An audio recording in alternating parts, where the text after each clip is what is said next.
कर्म और नसीब। प्रेरक कहानी। दोस्तों, आज की प्रेरक कहानी कर्मा पर आधारित है। यह कहानी है दो भाइयों की, एक बड़ा भाई और एक छोटा भाई, जो दोनों स्वभाव से बिल्कुल विपरीत थे।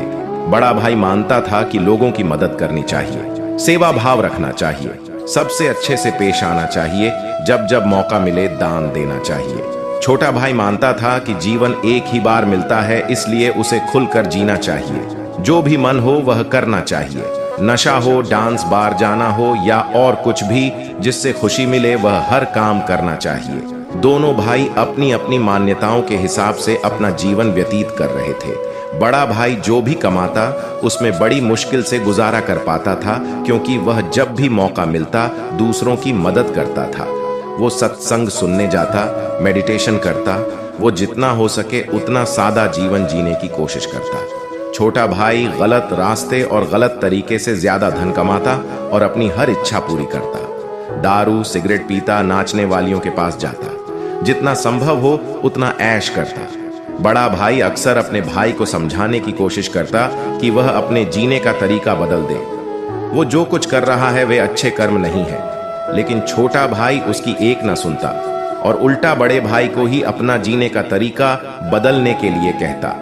वे दोनों ही एक दूसरे की बात माने बिना अपने अपने तरीके से जिंदगी जीते रहे। एक दिन बड़े भाई को घर लौटते वक्त रास्ते में चप्पल में कील घुस गई, जो चप्पल को चीरते हुए उसके पैर में घुस गई। उसे बड़ा दर्द हुआ। दर्द इतना ज्यादा था कि वह ठीक से चल भी नहीं पा रहा था, लेकिन फिर भी जैसे तैसे लंगड़ाते दर्द सहन करते अपने घर तक पहुंच गया। घर पहुंचने के बाद उससे बिल्कुल भी खड़ा हुआ नहीं जा रहा था। उसे बहुत प्यास लग रही थी, लेकिन दर्द इतना ज्यादा था कि वह पानी का गिलास लेने तक की हिम्मत नहीं जुटा पा रहा था। इसलिए अब बड़ा भाई छोटे भाई के आने की राह देखने लगा। थोड़ी देर बाद छोटा भाई घर आया। उसके चेहरे पर बड़ी सी मुस्कान थी। वह बहुत ज्यादा खुश लग रहा था। छोटे भाई को देखते ही बड़े भाई ने उसे पानी मांगा। छोटे भाई ने ठंडा पानी बड़े भाई को पिलाया और उसे क्या हुआ है उसके बारे में पूछा। बड़े भाई ने बताया कि उसके पैर में कील घुस गई है। छोटा भाई बड़े भाई से बोला, देखिए आप इतना सादा और सच्चाई भरा जीवन जीते हैं, बदले में आपको क्या मिला?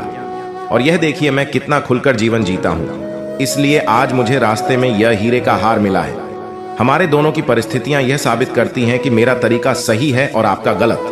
बड़ा भाई बड़ा परेशान था, फिर भी वह छोटे भाई को समझाने लगा कि नहीं, उसी का तरीका सही है। बड़ा भाई कह रहा था कि तरीका मेरा ही सही है, लेकिन शायद कुछ गड़बड़ है, इसलिए हम ऐसा करते हैं कि कल हम दोनों ज्योतिषी को अपनी अपनी कुंडली दिखाएंगे। वही बताएगा कि क्या दिक्कत है। वह जिस ज्योतिष की बात कर रहे थे वह बहुत बड़ा जाना माना ज्योतिषी था। उसकी कोई भी भविष्यवाणी गलत नहीं होती थी।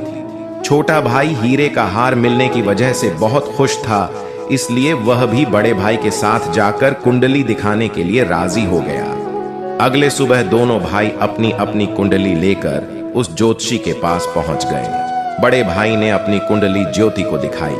उस कुंडली को देखते ही ज्योतिषी बोला, बाप रे बाप, किस अभागे की यह कुंडली है, यह तो अब तक मर गया होगा।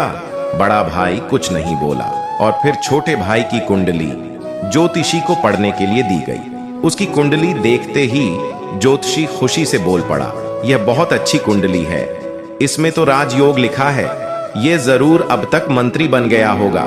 दोनों कुंडली दिखा देने के बाद दोनों भाइयों ने ज्योतिषी से कहा कि यह दोनों कुंडली उनकी है और आपकी भविष्यवाणी गलत है, क्योंकि ना ही बड़ा भाई अब तक मरा है और ना ही छोटा भाई मंत्री बना है। ज्योतिषी ने दोनों से कहा कि मैं कुंडली पढ़ने में गलत हो ही नहीं सकता। हाँ, अगर तुम्हारे कर्म कुछ ऐसे हो तो तुम्हारी कुंडली में लिखा बदल जरूर सकता है। ज्योतिषी ने पहले बड़े भाई से और बाद में छोटे भाई से उनके जीवन जीने का तरीका और वह कैसे कर्म करते हैं उसके बारे में विगत से जाना।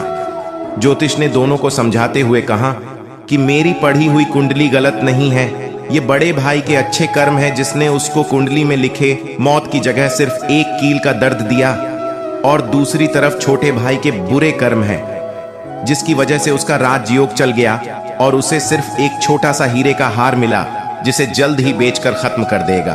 दोस्तों, छोटी सी ये प्रेरक कहानी हमें वही सदियों पुरानी बात याद दिलाती है कि जैसे कर्म होंगे वैसे ही फल होंगे।